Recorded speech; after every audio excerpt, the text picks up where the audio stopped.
ನಮಸ್ಕಾರ ವೀಕ್ಷಕರೇ, Raghu Educare and public information YouTube ಚಾನಲ್ಗೆ ಮತ್ತೊಮ್ಮೆ ಸ್ವಾಗತ. ಪಿಎಂ ಕಿಸಾನ್ ಸಮ್ಮಾನ್ ನಿಧಿ ಯೋಜನೆಯ ರಾಜ್ಯದ ರೈತರಿಗೆ ಸಿಹಿ ಸುದ್ದಿ.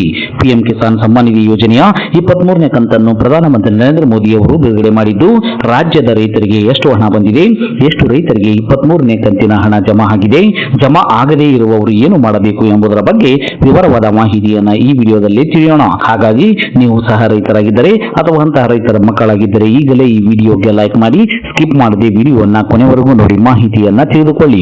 ಅದಕ್ಕೂ ಮುಂಚೆ ನೀವಿನ್ನು ನಮ್ಮ ಚಾನಲ್ಗೆ ಸಬ್ಸ್ಕ್ರೈಬರ್ ಆಗಿರದಿದ್ದರೆ ಈಗಲೇ ಕೆಂಪು ಅಕ್ಷರದಲ್ಲಿರುವ ಸಬ್ಸ್ಕ್ರೈಬ್ ಬಟನ್ ಮೇಲೆ ಕ್ಲಿಕ್ ಮಾಡಿ, ಪಕ್ಕದಲ್ಲಿ ಬರುವ ಬೆಲ್ ಬಟನ್ ಅನ್ನು ಒತ್ತಿ ಆಲ್ ಅಂತ ಸೆಲೆಕ್ಟ್ ಮಾಡಿಕೊಳ್ಳಿ. ಹೌದು ರೈತ ಬಾಂಧವರೇ, ಪ್ರಧಾನಮಂತ್ರಿ ಕಿಸಾನ್ ಸಮ್ಮಾನ್ ನಿಧಿ ಯೋಜನೆಯ ರೈತರಿಗೆ ಬಂಪರ್ ಸಿಹಿ ಸುದ್ದಿ ಬಂದಿದೆ. ದೇಶದ ಕೋಟ್ಯಾಂತರ ರೈತರು ಹಾಗೂ ರಾಜ್ಯದ ಲಕ್ಷಾಂತರ ರೈತರಿಗೆ ಪಿಎಂ ಕಿಸಾನ್ ಸಮ್ಮಾನ್ ನಿಧಿ ಯೋಜನೆ 23ನೇ ಕಂತಿನ 2,000 ರೂಪಾಯಿ ಹಣ ಜಮಾ ಆಗಿದೆ. ಪ್ರಧಾನಮಂತ್ರಿ ನರೇಂದ್ರ ಮೋದಿ ಅವರು ಜೂನ್ 20ರಂದು 23ನೇ ಕಂತಿನ ಹಣವನ್ನು ಬಿಡುಗಡೆ ಮಾಡಿದ್ದಾರೆ. ಪಶ್ಚಿಮ ಬಂಗಾಳದ ಹೂಗ್ಲಿ ಜಿಲ್ಲೆಯ ತಾರಕೇಶ್ವರದಲ್ಲಿ ನಡೆದಂತಹ ಸಮಾರಂಭದಲ್ಲಿ ಪ್ರಧಾನಮಂತ್ರಿ ನರೇಂದ್ರ ಮೋದಿ ಅವರು 23ನೇ ಕಂತಿನ ಹಣವನ್ನು ಒಂದು ಬಟನ್ ಒತ್ತುವುದರ ಮೂಲಕ ಡಿಬಿಟಿ ವ್ಯವಸ್ಥೆಯಡಿಯಲ್ಲಿ ದೇಶದ ಕೋಟ್ಯಾಂತರ ರೈತರ ಖಾತೆಗೆ ವರ್ಗಾವಣೆ ಮಾಡಿದ್ದಾರೆ.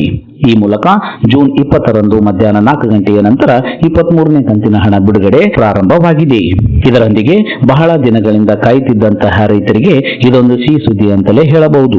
ಹೌದು, ಪ್ರಧಾನಮಂತ್ರಿ ನರೇಂದ್ರ ಮೋದಿ ಅವರು ಶನಿವಾರ ಅಂದರೆ ಜೂನ್ 20ರಂದು ಪಶ್ಚಿಮ ಬಂಗಾಳದ ಹೂಗ್ಲಿ ಜಿಲ್ಲೆಯ ತಾರಕೇಶ್ವರ್ನಲ್ಲಿ ಆಯೋಜಿಸಲಾಗಿರುವಂತಹ ವಿಶೇಷ ಸಮಾರಂಭದಲ್ಲಿ ದೇಶಾದ್ಯಂತ ಇರುವ ರೈತರ ಖಾತೆಗಳಿಗೆ ನೇರ ನಗದು ವರ್ಗಾವಣೆ ಮೂಲಕ ಹಣವನ್ನು ಬಿಡುಗಡೆ ಮಾಡಿದ್ದಾರೆ. ಈ ಕಾರ್ಯಕ್ರಮವನ್ನು ಪಿಎಂ ಕಿಸಾನ್ ಉತ್ಸವ ದಿವಸ ಎಂದು ನಾಮಕರಣ ಮಾಡಲಾಗಿತ್ತು. ಇದು ರೈತರ ಶ್ರಮವನ್ನು ಗೌರವಿಸುವ ಮತ್ತು ಅವರ ಕೃಷಿ ಬದುಕಿಗೆ ಚೈತನ್ಯ ತುಂಬುವ ಒಂದು ಹಬ್ಬದಂತೆ ಇರುತ್ತದೆ ಎಂದು ಹೇಳಲಾಗಿದೆ. ಕರ್ನಾಟಕದ ಕೃಷಿ ವಲಯಕ್ಕೆ 23ನೇ ಕಂತು ಹೆಚ್ಚಿನ ಬಲವನ್ನ ನೀಡಿದೆ.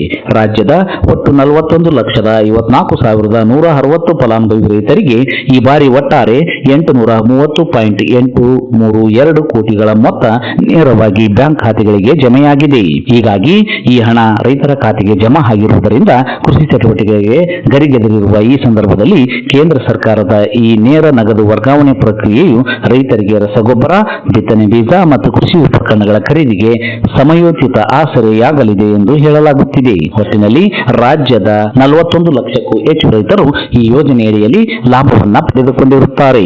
23ನೇ ಕಂತಿನ ಹಣ ಬಿಡುಗಡೆಯಾದ ಕೂಡಲೇ ರೈತರ ಮೊಬೈಲ್ಗೆ ಸಂದೇಶ ಬರುತ್ತದೆ ಮತ್ತು ಇನ್ನು ಕೆಲ ರೈತರು ಎಟಿಎಂಗೆ ಭೇಟಿ ನೀಡಿ ಅಲ್ಲಿ ಮಿನಿ ಸ್ಟೇಟ್ಮೆಂಟ್ ಅನ್ನು ಪಡೆದುಕೊಳ್ಳುವುದರ ಮೂಲಕ ತಮಗೆ ಹಣ ಬಿಡುಗಡೆಯಾಗಿದೆಯೋ ಇಲ್ಲವೋ ಎಂಬುದನ್ನು ಖಚಿತಪಡಿಸಿಕೊಂಡಿರುತ್ತಾರೆ.